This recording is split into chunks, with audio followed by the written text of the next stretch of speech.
Hi, I'm Dr. Rob Yelland. I'm at Berkeley Dog and Cat Hospital in Berkeley, California.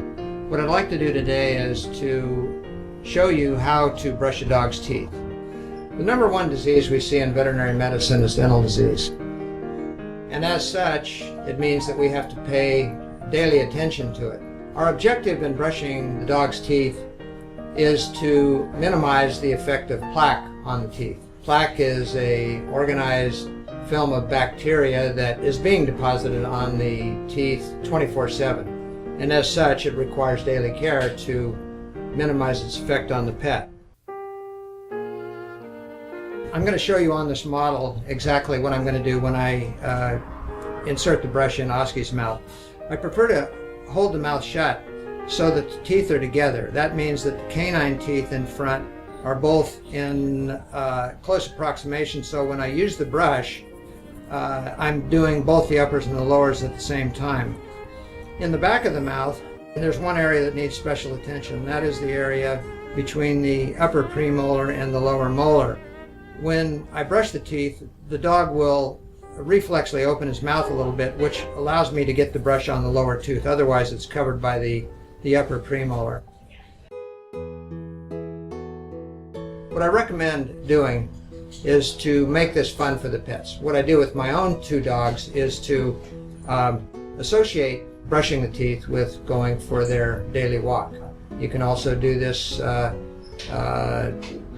if you play ball or something like that. Do some good activity together, and the brushing comes first.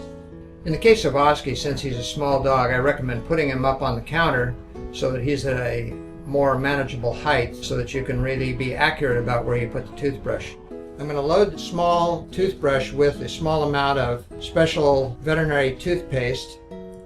I recommend holding the dog's mouth shut, and in Oski's case, what I'm going to do is deposit a small amount of toothpaste on the right side, and then I'm going to switch over to the other side and put the I'm actually going to start brushing on the left side. So I'm going to use short brushes, short strokes going back and forth, and I'm at the same time going to rotate the brush up and down as I move the brush forward, around the front, and then we'll do the rear teeth. Again, as I'm doing the back and forth strokes, I'm rotating the brush from up to down. And as you can see, it really only takes a minute or so to do the complete job. And then typically I will give the dog some treats as a reward, and then we snap on the leash and go for the walk. The common question I get is, well, what about the insides of the teeth? My experience has been that most of the dental disease involves the outsides of the teeth.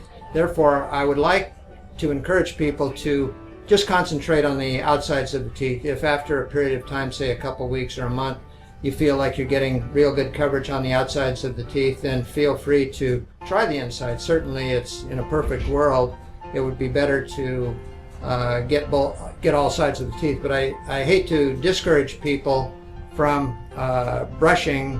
You know, I don't want people to have a bad experience trying to do the insides, not being able to do it, then give up on the whole process.